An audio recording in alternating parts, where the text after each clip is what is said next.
Everybody, how you guys doing today? I'm trying to find a good intro. Anyways, Jimmy's getting slap happy from the heat. Yeah, it's 99 degrees right now, so yeah, this is the hottest part of our year. We got a few weeks where it's just insanely hot, and we're walking in the road in the middle of the afternoon like fools. But, yeah, so on pavement, on black pavement and stuff. So today's video, what it's about is honest, straightforward video. Is it worth becoming a realtor in 2023? Because here's the deal. I worked with a lot of realtors over the years, and a lot of them are gone. I'm just being honest with you. I haven't heard from them. They haven't asked for inspections. I tried to reach out. Emails are disconnected. Some phone numbers are disconnected. It just feels like some of them are dropping like flies. Yep. So I want Bill to explain, honest, okay, the good and bad, no fluff, no nothing, if it's worth being a realtor in 2023, or is it better to wait? Because during the pandemic, it seemed like everybody became a realtor because you were locked in. What else could you do? Right. Study and become a realtor. If you like this kind of content, do me a favor. Hit the subscribe button. We'd greatly appreciate it. And hey, give it a thumbs up and hit the bell notification. So here we go. Yeah, Jimmy, you're right. The last stat that I saw last week, roughly 60,000 agents have dropped out. So 60,000? 60,000 agents Wow. this year.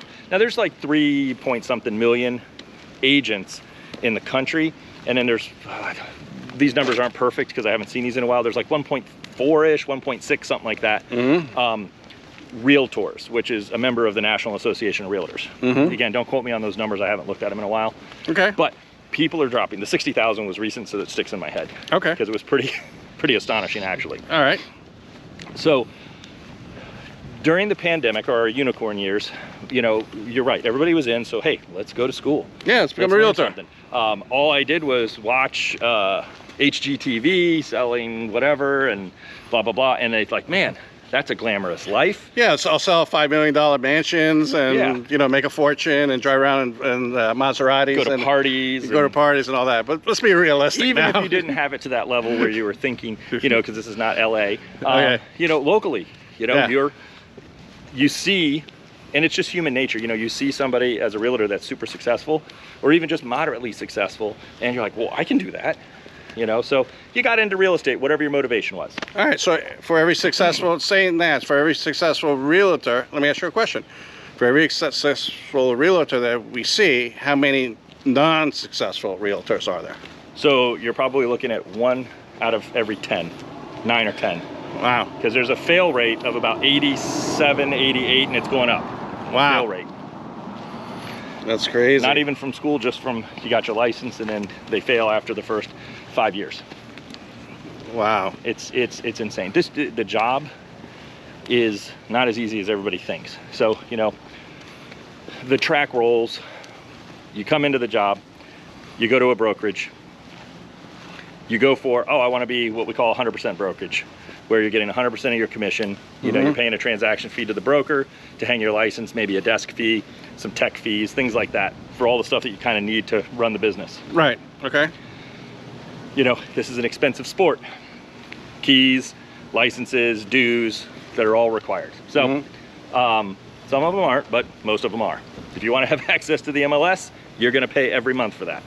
Yeah, access to Supras, which is the lock every boxes. month for that. Those fees, right. Yep, you're not showing houses without either one of those. Everybody has their hands out. Yep. So once you get into that, you go to 100% brokerage. Well, they say, they draw you in, I'm gonna give you leads. So it's a purchased lead list. Some of them actually provide you leads, we'll get there. And then the whole point of it is, no matter what the draw is, whether you're gonna join a team because you have absolutely no experience and that team is gonna support you to where you have a team leader and a couple other mentor agents or what have you that are gonna teach you the ropes of becoming an agent, because there's more than just opening a door. If you're the open the door type agent, then you are not going to survive. During the pandemic unicorn years, that was easy. You just showed up. Because everybody wanted a house. There was more people than there were houses. And as long as you could type fast, I was writing 5 and 6 contracts. You remember? Yeah. I was writing 5 and 6 contracts every single day. Yeah. Most of which didn't get accepted because we were getting outbid. Right. So fast forward, now we're getting back to a normal market. What feels like the brakes have hit. And because now we still have a whole bunch of realtors and the inventory is super low across the country. Some areas actually went up, believe it or not. But if you're not willing to work, that is really what it boils down to. So to start, pick a team, get experience. You're gonna give up maybe 50, 60, some odd % of your commission to that team, but they're providing you stuff. So you have to weigh out, what are they providing you? Are they actually providing you real live leads, like what we call live transfers? Or sometimes that experience and that help, oh, shade. That experience is worth its weight in gold. Mm-hmm. You know, when I started, I jumped on a team and I made a lot of money. Right. You know, and now I've branched off and I'm doing my own thing. So things change because you evolve, you get better. But if you're a brand new realtor, no matter where you are in the country, there's a lot to learn. Yeah. It's better to join a brokerage that kind of has a support and a team to learn from. Exactly. Because it takes a year or two to learn, right? Yep. Assuming, yeah. Yeah, yeah. So, and your income, you know, the average income from what I read, again, I'm not a realtor, but it's really not that much. no, it's not. A good realtor, we'll call it the average, is going to make anywhere from like 36 to 42,000 annual. Okay. So you still got to pay taxes, All right. and health insurance, and all the other stuff that goes along with it. And basically, pretty much, you have to hustle. So you, from what I see, the realtors that are making it, my realtors, they're working 7 days a week. They're hustling. They're always answering the phone. Yeah, so everybody gets into real estate to quote unquote, okay, let's move aside, gets into real estate to be, I want freedom. Well, you do have freedom. That's 100% correct. You have the freedom to succeed and you have the freedom to fail. If you don't have a routine, you don't have the monetary support to go off on your own, then, you know, 100% of nothing is nothing. 60% of something is still something in your pocket. Just don't let your ego take over and worry about those splits. Until you run your own brokerage or run your own independent, where you're just a, you know, where you're what we call 100%, buying leads, lead generation, if those things are all very, very expensive. You've either got sweat equity or you have check equity.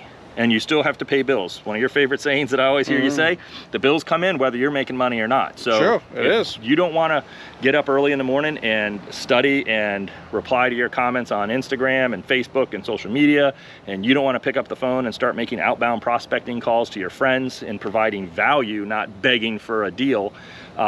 This job is very, very, very, very taxing, and it can get lonely. You know, you're by yourself. Yeah, because well, at the beginning you join a team and then people think they're good enough to go on their own, and then a lot of realtors, I got a call today from a realtor. She called me out of the blue. I don't even know how they got my cell phone. They said, hey, you know, do you want to sell your house? I'm like, no. Yeah, so that's kind of what I was referring to, where people just buy lists. So you just go onto the public records. There's sites that they grabs that information for you, and you're just literally cold calling somebody.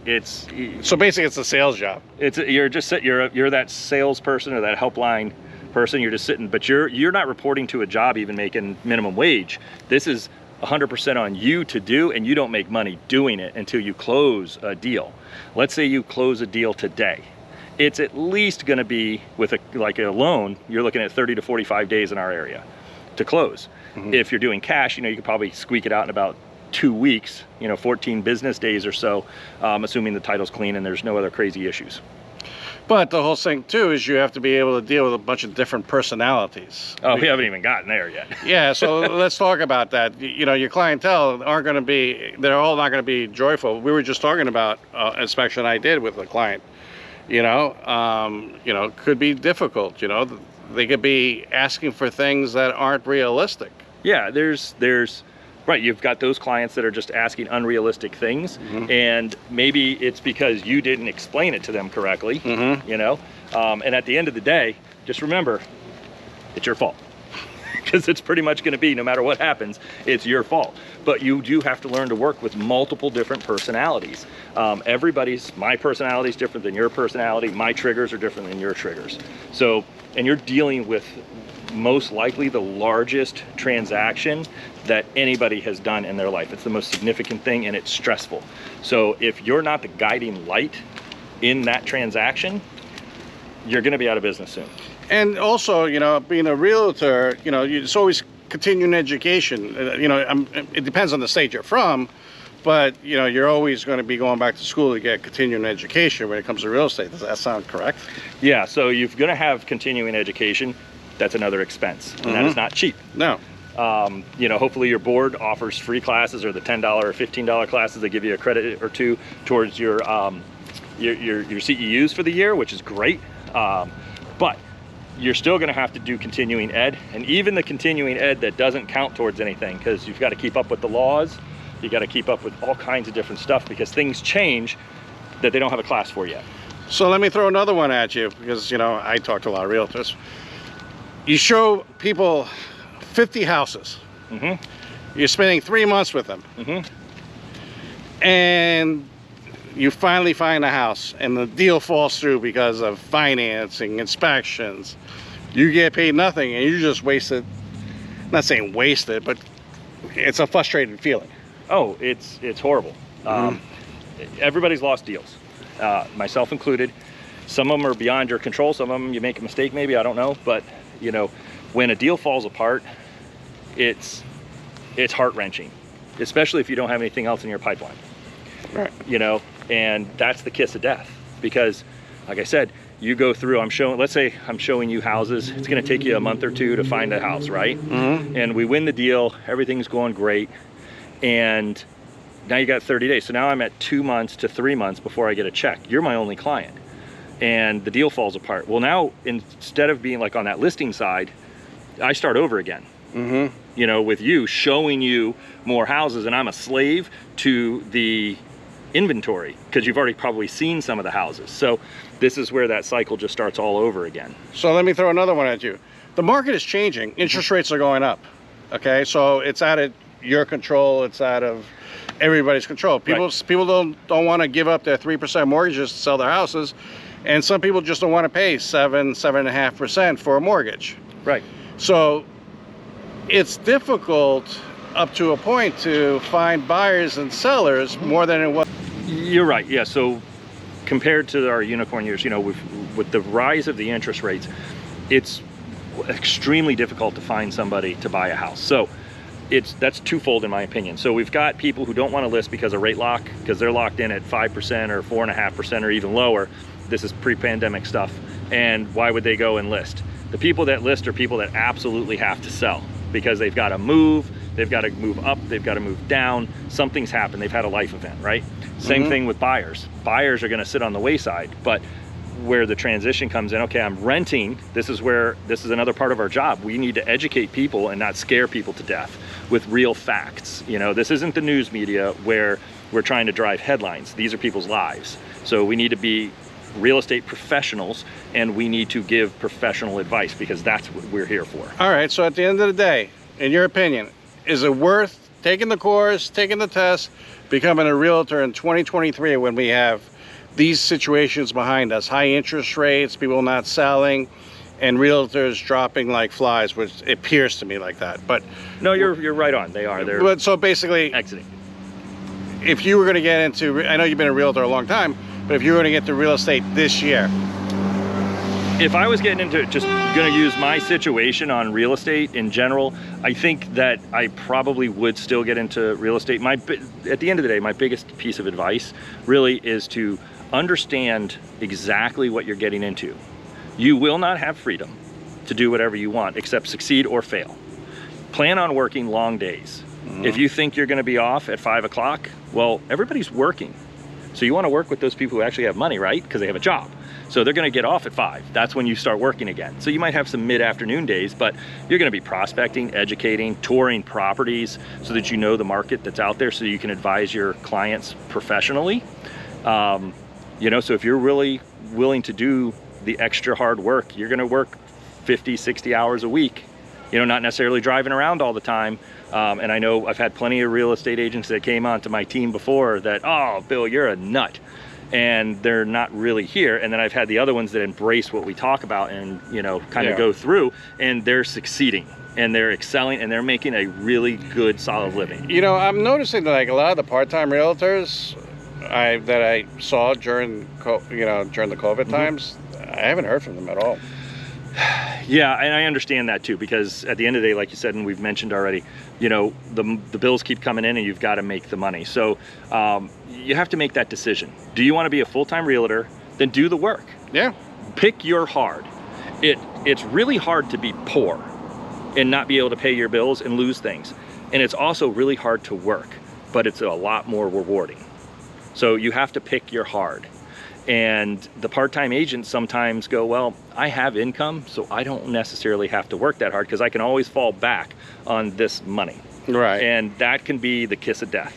You know, sometimes it takes you being up against a wall before, you know, and you have no other way out except living here under this tree, as an example. Yeah, and we're sitting with the shade. Yeah. It's 99, like I said.